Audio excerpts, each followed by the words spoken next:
Elephants, the largest of living terrestrial beasts, creatures of colossal size, strength, and dexterity, as well as some fairly impressive intelligence, creativity, and sociability. With the mastodons and woolly mammoths of the Ice Age being nothing more than skeletons, bodies frozen in glaciers of distant memories, the elephants are the last of their gigantic brethren. They are also some of the most unique in the animal kingdom. One notable feature are their giant tusks, two front teeth, which are rather unusual for an animal that is pretty much a vegan throughout much of its adult life, aside from some tasty termites.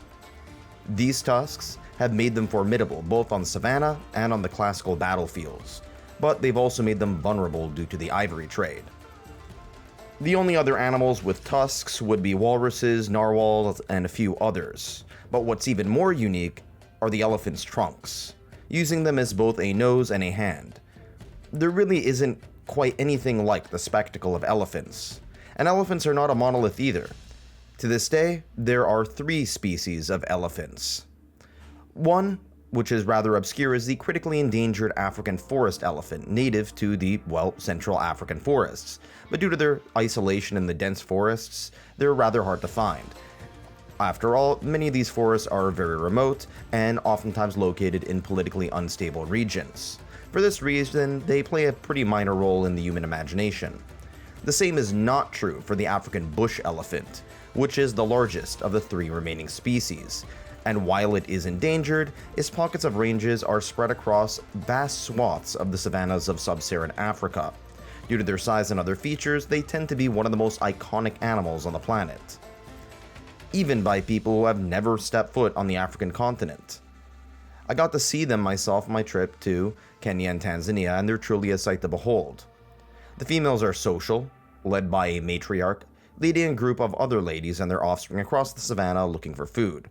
When the young males come of age, they're kicked out of the herd and have to live a solitary life, oftentimes competing with other males for territory, food, and mates. When it's time to mate, they'll approach a herd for a pump and dump. He will then leave his baby mama to take care of the offspring with the other ladies, without paying any child support. Due to their size and strength, the calves, by and large, don't really need to fear much from predators outside of the occasional lion. It's also worth noting that there was once a species of elephant in North Africa called the North African elephant that only became extinct during the Classical Age, famed for their use by the ancient Carthaginians in their wars against Rome. The other iconic elephant species is the Asian elephant, native to India and Southeast Asia. These are smaller, darker, and tend to live in more humid environments. Another major critical difference is their temperament. Unlike African elephants, which are oftentimes very aggressive towards humans, Asian elephants are far more docile. As a result of this, they played a more important direct role in human society on a functional level than their African kind. The one theory behind why African wildlife is more aggressive and fearful towards humans is that they co-evolved with us, so they're hardwired to see humans as hunters. Asian elephants, however, did not spend as much time with us during the Stone Age, and as a result, by and large, may not be as predisposed to aggression and fear. Nonetheless, they're still in danger due to habitat fragmentation by logging, and their range has been dwarfed by what it once was. At one point, there were even some Asian elephants along the marshes and deserts of what are now Syria and Iraq. However, they have a better shot at survival due to their higher degree of development in Asia than Africa, as well as their utility to humans beyond the lucrative sale of ivory. While sometimes killed for their ivory, skin, and meat, Asian elephants provide far more value, providing the strength for burdens, transportation, and have also played a role of a status symbol for wealthy elites. There is some evidence that Asian elephants were used by the Indus River Valley civilization before Indo-Europeans arrived, bringing Sanskrit and Hinduism into the Indian subcontinent. Once the Indo-Europeans could integrate with the wider culture both by force and voluntarily, the newcomers would take a liking to elephants. To this day, one of their most popular gods is associated with the head of an elephant, Ganesha, who not just is associated with elephants, but also associated with good luck and the removal of obstacles. Ganesha is oftentimes associated with creativity, knowledge, and innovation, which is fitting given that elephants are quite intelligent. To this day, elephants are revered in Indian culture alongside the cow, tiger, and peacock. This role in Indian culture is seen most prominently in southern India, which is less densely populated, wetter, and by and large is less influenced by Indo-European culture and more by the native Dravidian culture. The most notable part of India where elephants play a substantial role in the culture and livelihood is in the region of Kerala, on the southwest coast of the Indian peninsula. This is where the wild population of this region are by and large dwindling, but there is a still prominent quasi-domesticated population. These elephants are oftentimes owned by temples and used for festivals. The treatment of these beasts is rather diverse, with some being kept in small temple confines and not given enough care, while other elephants are taken care of by full-time human servants. Elephants have also played a substantial role outside of the Indian subcontinent, namely in Southeast Asian nations like Thailand. Riding elephants in Thailand is one of the most well-known tourist attractions, alongside their temples, food, and ladyboys. Elephants were domesticated for some of the toughest burdens here, and the most powerful people in Southeast Asia used them to display their wealth and power, given the amount of money, or at the very least resources required to not only attain them, but to take care of them.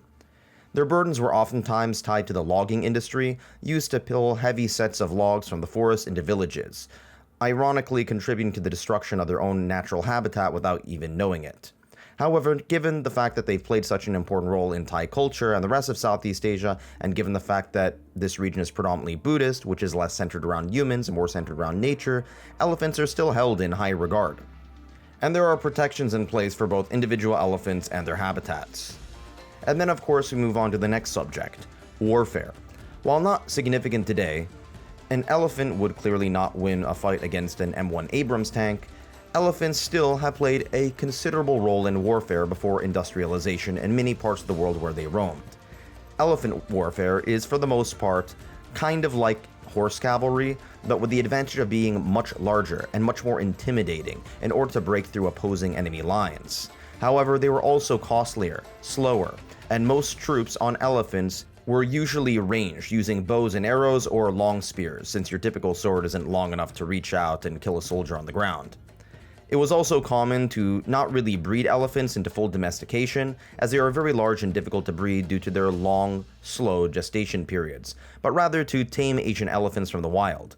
Due to their intelligence and relative docile nature, Asian elephants could be taken care of by military handlers and trained to charge into enemy lines.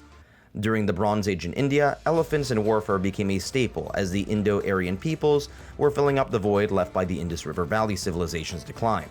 Numerous Hindu epics mention elephant cavalry during the formative years of what were India's legendary tales. The first Europeans to come into contact with military elephants would be the Greeks, led by Alexander the Great. He had first encountered them when fighting against Persian forces in what is now Kurdistan, the regions in northern Iraq.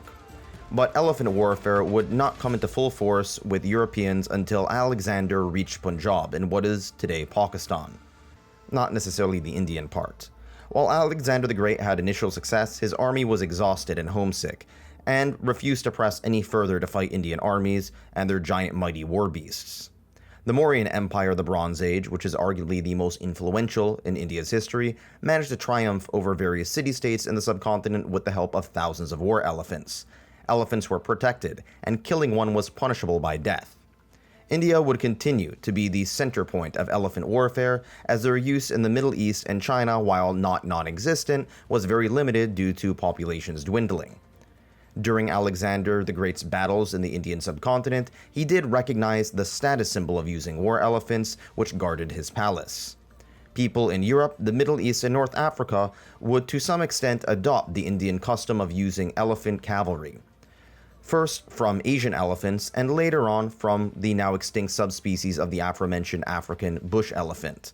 Some believe that there may have been a Syrian Asian elephant, but it's really difficult to tell. Whatever it was, they probably had to have a better temperament than their sub-Saharan African counterparts. By this time, the Phoenicians from what is now Lebanon had set up colonies in North Africa, most famously Carthage. They may have used one of these two types of elephants, or perhaps both. The most epic tale involves the Carthaginian general Hannibal sailing across the Mediterranean and crossing through the Alps on elephants in order to pose a sneak attack on Rome, nearly defeating Rome for good.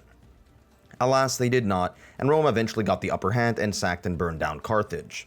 The Romans would adopt the Carthaginian custom of using war elephants to conquer Greece and much of what is now Spain. The use was far more limited, and by and large, they didn't fare well in cooler climates, as elephants were more used to the tropics. Julius Caesar did actually use one single elephant during his first invasion of Britain, though. Despite elephants being an iconic symbol of Africa, the African bush elephant's aggression did not make it a staple in warfare. They may have had some limited uses in what is now Ethiopia, though. Granted, I wouldn't envy the person who had to tame them. Elephant warfare would eventually fall out of favor in Africa, the Middle East, and Europe, but grew in Southeast Asia during the Middle Ages as empires like the Khmer Empire and Siam conquered nearby territories using elephant cavalry. During the early modern era, elephants in warfare started to become obsolete, as they made for easy targets for gunfire and artillery from cannons and mortars. They still had limited use in dense tropical rainforests, as it became very difficult to navigate vehicles in muddy, forested terrain. This continued throughout the wars in Southeast Asia, and was oftentimes adopted by European colonists. They were sometimes used for logistics during World War II during the Burma campaign, and eventually by the South Vietnamese army. Oftentimes used to cross through river systems. Thankfully, elephants are no longer dying on the battlefield. However, they are still dying in mass numbers due to habitat loss and, of course, the ivory trade. Elephant ivory is not a new commodity. It goes back thousands of years in the past, and we see it being used in a variety of tools, from hooks, pins, and decor. It could be sharpened, and due to its strength, it could be utilized for various civilian objects, although it lacks the hardness to truly be used for, say, weapons. The ivory of both African and Asian elephants is widely used, or more accurately was widely used, for pianos and dominoes. Before the advent of plastics, ivory along with gold, salt, and slaves became one of the key exports of various West African states, and it wasn't until the 20th century when significant efforts to crush the ivory trade came into place, due primarily to dwindling populations. By the 1970s, momentum shifted to the anti-ivory camp, through conservation on the International Trade of Endangered Species of Wild Fauna and Flora, also known as CITES. This had mixed results, as demand from East Asia continued, as many nations, like South Africa and others, had elephants that they were profiting from. Regulations are difficult to implement since various African nations are mired in a great deal of poverty and desperation, and the ivory trade is oftentimes used by people who have limited livelihoods. Political instability and a lack of rule of law in many rural areas of Africa also contributes to a lack of regulation. The entire ordeal becomes all the more depressing when you realize just how intelligent elephants are. Elephants are not only capable of being tamed, but can also use tools, grieve the dead, and they have compassion not only for other elephants, but oftentimes for other species. Their memory is also particularly famed, and they pass the mirror test, meaning that they probably can determine that they are a unique, self-aware individual by seeing themselves in the mirror. This shows you that they aren't simply aware of their own autonomy and their own environment, but also aware of their own cognition in and of itself. Granted, it's difficult to prove much of anything when it comes to consciousness.